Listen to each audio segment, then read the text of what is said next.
close to other people, there's always some risk, and it must be slightly heightened during this outbreak.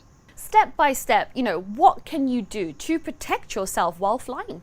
Well, first, let's think about how this illness spreads. So it's a respiratory virus, and we know from all of the work with the WHO that there are two main ways that it spreads. But first of all, you need to be up close to somebody who's sick at the time.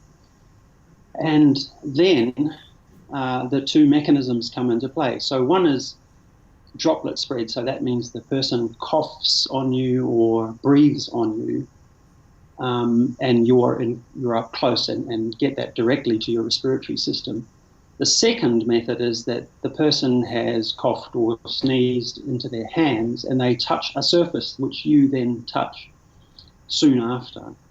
And then you touch your own face and transfer the viruses in that manner. Or they touch you directly.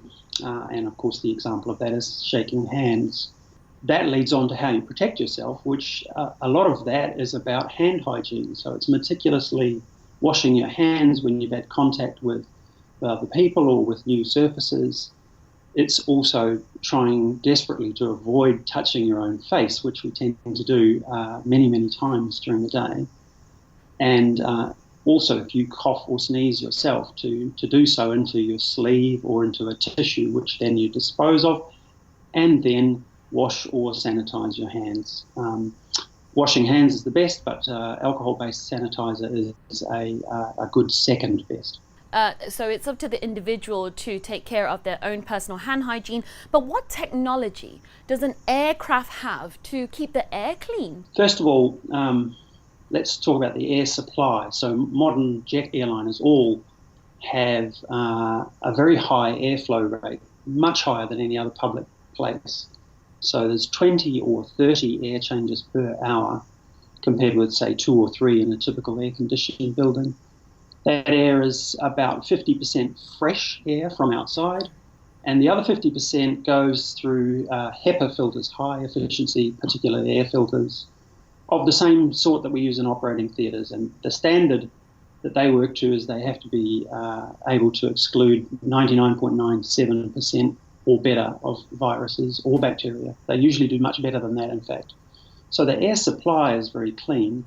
That returns us then to the direct contact with other people, which really is the risk that you have to manage. Well, that's reassuring to hear. And then I want to ask you, plane etiquette. What should you do if you think the person next to you is unwell on a plane? The thing to do is to tell the cabin crew, bring your concerns to their attention, and of course you can do that subtly by just walking away and finding a crew member. I would add it's important to apply the same method before you board the flight, because if you see somebody in the departure gate lounge who's obviously unwell, then that's your opportunity to have the crew assess whether it's safe to have that person get on board the aircraft. But if somebody is found to be unwell on board, there are well-established procedures that the cabin crew follow to, first of all, achieve some distance between that person and other passengers.